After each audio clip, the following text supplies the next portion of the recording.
Hello friends, मैं सौरभ स्वागत करता हूं आपका अपने यूट्यूब चैनल एजीलाइट ऊना पर। और आज हम करने जा रहे हैं 24 ऑफ द अप्रैल के करंट अफेयर्स। तो सबसे पहले क्वेश्चन है, when has world book and copyright day have been celebrated recently. हाल ही में विश्व पुस्तक और कॉपीराइट दिवस कब मनाया गया?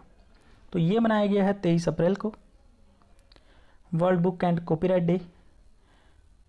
और इस डे को कौन मनाता है, world book and copyright day को? तो इसे मनाता है यूनेस्को। और यूनेस्को आपको फुल फॉर्म तो पता ही है, United nation education for scientific and cultural education. ये एस्टेब्लिश हुई थी 4 नवंबर 1946 को। हेडक्वार्टर है पेरिस में और इसके जो हेड है दैट इज योर ऑद्रे अजोले। और वर्ल्ड बुक की अगर बात कर रहे हैं तो यहाँ पे हर साल यूनेस्को एक वर्ल्ड बुक कैपिटल भी रखता है। और इस बार की जो वर्ल्ड बुक कैपिटल है वो कौन सी है? Kuala Lumpur by UNESCO. अब बात करते हैं बाकी डेज की। तो 17 अप्रैल कल मैंने पूछा भी था कौन सा डे मनाया जाता है, तो इस दिन मनाया जाता है वर्ल्ड हेमोफीलिया डे। और 18 ऑफ द अप्रैल को मनाया जाता है वर्ल्ड हेरिटेज डे, जिसे आपकी यूनेस्को बनाती है। और 22 अप्रैल को सबसे इंपॉर्टेंट है वर्ल्ड अर्थ डे। और 23 अप्रैल को वर्ल्ड बुक और कॉपीराइट डे मनाया जाता है। Recently which giant has bought 9.99% stake of Reliance Jio. हाल ही में किस दिग्गज कंपनी ने रिलायंस जियो की 9.99% हिस्सेदारी खरीद ली है? तो ये खरीदी है फेसबुक ने। तो अब रिलायंस जियो जो है थोड़ा सा घाटे में जा रही है और इसके शेयर जो हैं वो खरीद लिए हैं फेसबुक ने। अगर फेसबुक की बात करें तो वो एस्टेब्लिश हुई थी 2004 में। और किसने बनाई थी? Mark Zuckerberg. अब डील की बात करें तो ये $5.7 बिलियन जो है, इतने की डील हुई है। अगर रुपीज़ में बात करें 43,574 करोड़ रुपीज़ में इन्होंने रिलायंस जियो के कितने परसेंट स्टेक खरीद लिए हैं? 9.99, अप्रॉक्सीमेटली 10%। तो 10% का शेयर जो है रिलायंस जियो में अब किसका होगा? वो होगा आपके फेसबुक का। अब बात करते हैं एयरलाइंस की। तो एयरलाइंस के जो चेयरमैन हैं आप सबको पता मुकेश अंबानी हैं और ये एशिया के रिचेस्ट पर्सन थे। और पर अब आ गए हैं सेकंड नंबर पे और फर्स्ट नंबर पे आए हैं अलीबाबा के फाउंडर जैक मा CEO। ये आ गए हैं एशिया में फर्स्ट नंबर पे सॉरी। और मुकेश अंबानी जो है रिचेस्ट लिस्ट में आ गए हैं अब 18th नंबर पे। उसके बाद नेक्स्ट क्वेश्चन है, recently IIT Delhi has developed which new app to warn about COVID-19। हाल ही में IIT दिल्ली ने COVID-19 के बारे में चेतावनी देने के लिए कौन सा नया ऐप विकसित किया है? तो ये किया है वॉश करो। तो ये IIT दिल्ली ने एस्टेब्लिश किया है। और हाल ही में एक न्यूज़ आई है कि IIT दिल्ली जो है COVID-19 के पेशेंट को डील कर सकती है। तो पहली IIT है जो COVID-19 के पेशेंट्स को डील कर सकती है और उनका चेकअप इंस्टीट्यूट में ही कर सकती है। तो ये IIT दिल्ली ही है। और ये वॉश करो किसने स्टार्ट किया? तो ये IIT दिल्ली ने किया। और IIT दिल्ली की बात करें तो इसके जो हेड हैं, चेयरमैन हैं, that is your Ranjan boss. अब बात करते हैं बाकी ऐप्स की। कोरोना वॉच जो है ये किसने स्टार्ट किया था? ये किया था कर्नाटका ने। और क्वारंटीन CORONTINE वो भी स्पेल्स हो सकते हैं, ये किया था IIT बॉम्बे ने। और आइजैक मिशन जो है ये स्टार्ट किया था IIT गांधीनगर ने। Who has become the new president of the international motorcycle manufacturer association. International motorcycle manufacturer association के नए अध्यक्ष कौन बने हैं? तो ये बने हैं आपके राकेश शर्मा। किसकी जगह पे? जॉनसन लोशन की जगह पे। अब इसकी बात करें IMMA की, तो ये जो है ये एस्टेब्लिश हुआ था 1947 को, और इसका जो हेडक्वार्टर है that is your Geneva Switzerland, Geneva Switzerland. अब बात करते हैं बाकी ऑप्शंस। डेविड ली हमने 23 अप्रैल के करंट अफेयर में पढ़ा होगा। हुआवेई के CEO बने हैं, हुआवेई कंपनी है। और कपिल देव त्रिपाठी जो हैं ये बने हैं प्रेसिडेंट्स के सेक्रेटरी। और राकेश शर्मा तो आज के क्वेश्चन का आंसर है। और Johnson lotion which ranked India in recently released the World Press Freedom Index। हाल ही में जारी the world press freedom index में भारत कौन से स्थान पर रहा है? तो ये रहा 142 नंबर पे। लास्ट ईयर तो 2019 में ये रहा था 140 नंबर में। तो 2 डिजिट्स की इसमें गिरावट दर्ज की गई है, 2 अंकों की गिरावट जो है दर्ज की गई है प्रेस फ्रीडम पे। और जो अब पूछा जाएगा क्वेश्चन कि नंबर 1 कौन रहा है प्रेस फ्रीडम के केस में, तो नॉर्वे, और सेकंड नंबर पे फिनलैंड, और थर्ड पे डेनमार्क। नॉर्वे की जो कैपिटल है that is your Oslo, Finland की हेलसिंकी, और डेनमार्क की कोपेनहेगन। और अब आपसे एक क्वेश्चन और पूछा जाएगा कि नंबर 1, नंबर 2, नंबर 3 पे तो पता है आपको, और वर्स्ट कंट्री कौन सी है, तो that is your north Korea. अब बात करते हैं इंडिया की रैंकिंग्स पे। तो वर्ल्ड प्रेस फ्रीडम तो आपको पता लग गया। एक है ह्यूमन राइट इंडेक्स HRI, तो इसमें है इंडिया 129 नंबर पे ह्यूमन राइट इंडेक्स के केस में, और इसमें भी टॉप किया है नॉर्वे ने। और अगर बात करें Henle's passport index, Henle's passport index, तो इंडिया का जो पासपोर्ट है कितना पावरफुल है, तो ये रैंकिंग के अकॉर्डिंग है 84 नंबर पे, और नंबर 1 पे है जापान। और लास्ट अगर बात करें 63, तो ease of doing business, ease of doing business, तो इसमें है इंडिया 63 नंबर पे, और नंबर 1 पे है इसमें न्यूजीलैंड। कौन है? New Zealand. Recently ambassador has been selected for world badminton federation I badminton awareness campaign. हाल ही में विश्व बैडमिंटन महासंघ के IM बैडमिंटन जागरूकता अभियान के लिए ब्रांड एम्बेसडर चुना गया है। तो वो किसे चुना गया है? वो चुना गया है हमारी Indian shuttler that is your PV Sandhu. और PV संधू ने वर्ल्ड बैडमिंटन फेडरेशन जो चैम्पियनशिप हुई थी इसमें गोल्ड जीता था। और अगर बात करें वर्ल्ड बैडमिंटन फेडरेशन, तो इसकी एस्टेब्लिश हुआ था दैट इज़ इन 1934 को, और इसका जो हेडक्वार्टर है कुआलालंपुर मलेशिया में। और अगर बात की जाए अब नेक्स्ट PV सिंधु के बारे में, तो इनकी अभी इनके नाम पे एक बुक इशू हुई है जिसका नाम था shifting to the top the story of PV Sandhu, sorry shuttling to the top the story of PV Sindhu. तो ये किसने लिखी थी? V कृष्णा स्वामी ने। तो ये इनके ऊपर एक बुक लिखी गई है, इम्पॉर्टेंट है, काफ़ी इम्पॉर्टेंट है, आप याद रखें इसको।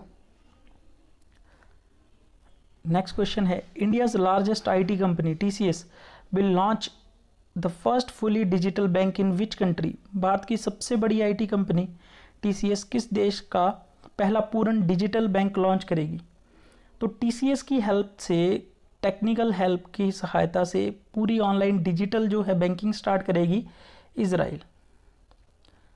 और TCS पहली ऐसी कंपनी है जो इजराइल में आफ्टर 40 ईयर्स कोई बैंक ओपन करेगी।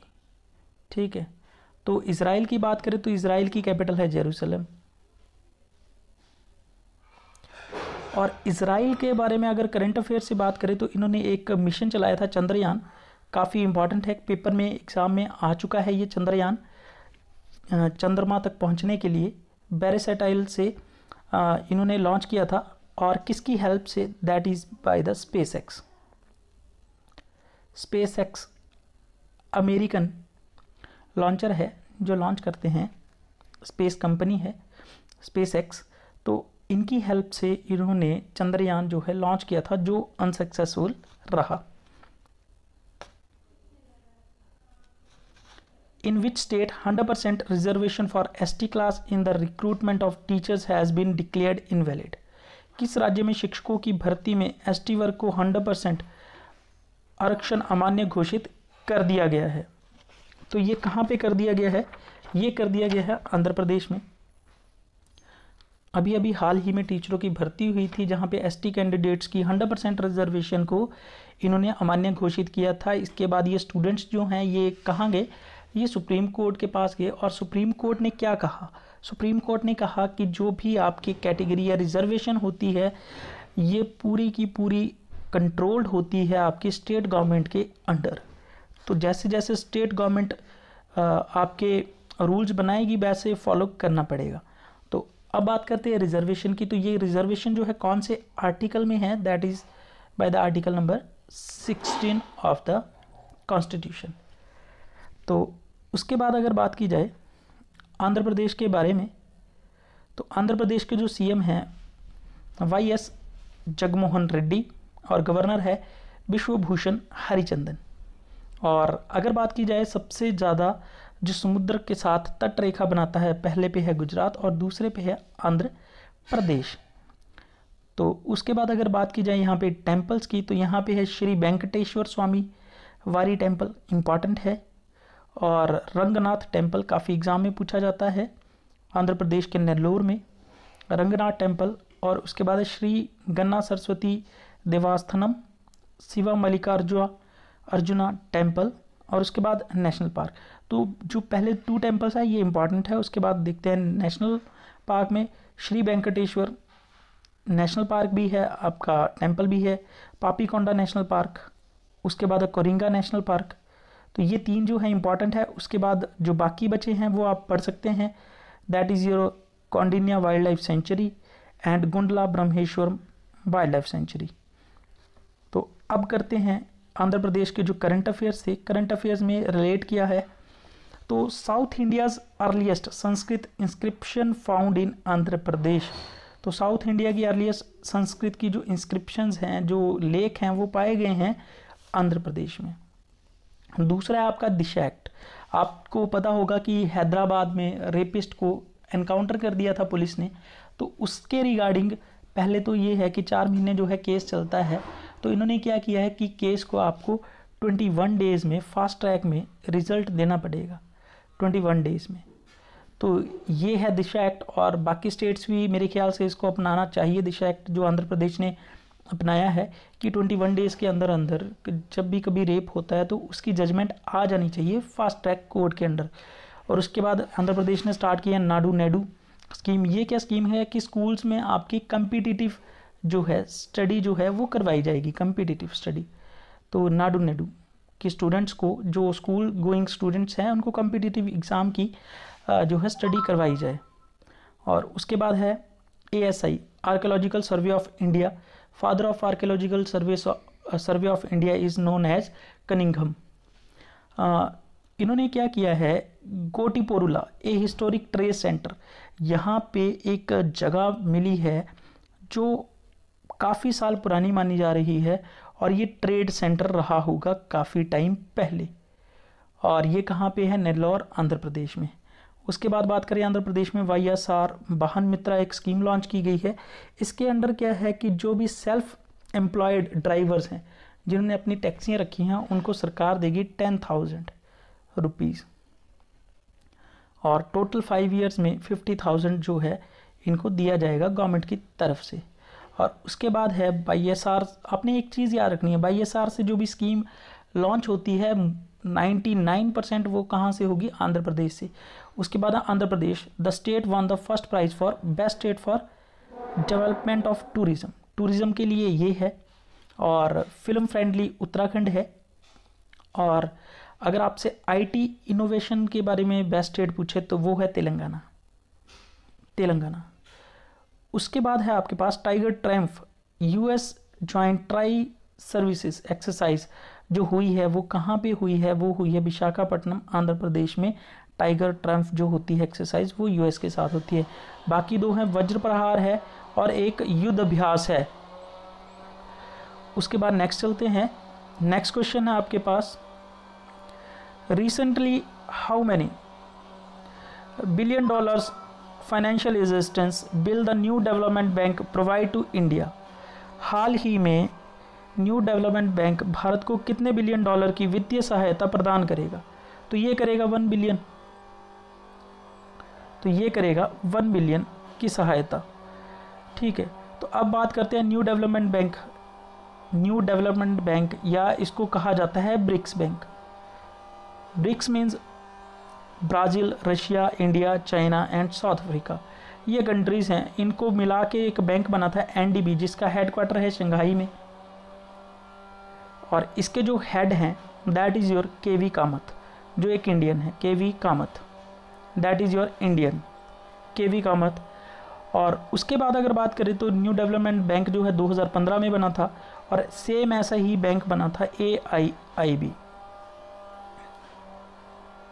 एशियन इंफ्रास्ट्रक्चर इन्वेस्टमेंट बैंक, और इसका हेडक्वार्टर जो है चाइना की capital that is your Beijing. और इसके जो हेड हैं दैट इज़ योर जिन लिक्विन। और उसके बाद अगर नेक्स्ट बात की जाए तो न्यू डेवलपमेंट बैंक ने दिए हैं 1 बिलियन। अब चलते हैं नेक्स्ट हमारे पास है which ministry has launch the national programme Vidyadaan 2.0। किस मंत्रालय ने राष्ट्रीय कार्यक्रम विद्यादान 2.0 लॉन्च किया है? तो ये किया है हमारे मानव संसाधन विकास मंत्रालय, HRD मिनिस्टर। तो हमारे HRD जो मिनिस्टर है उनका नाम है रमेश पोखरियाल निशंक, और इन्होंने एक प्रोग्राम लॉन्च किया था दैट इज़ योर युक्ति। इन्होंने एक पोर्टल भी लॉन्च किया है। अभी तो इन्होंने विद्यादान 2.0 किया है, ये किस लिए किया है? ऑनलाइन स्टडी के लिए। और इससे पहले इन्होंने एक लॉन्च किया था युक्ति means young India combating covid knowledge technology and innovation. और उसके बाद अगर बात किया जाए रमेश पोखरियाल की निशंक की अगर कॉन्स्टिट्यूएंसी, तो वो कहाँ से हैं? हरिद्वार से। तो ये थे आज तक के करंट अफेयर्स। तो कल के करंट अफेयर्स हम लेके आएंगे आपके सामने कल। तो तब तक के लिए अलविदा और थैंक्स मेरे वीडियो देखने के लिए। और हो सके तो ज़्यादा से ज़्यादा शेयर करें अगर आपको मेरे पढ़ाया हुआ समझ आता है तो।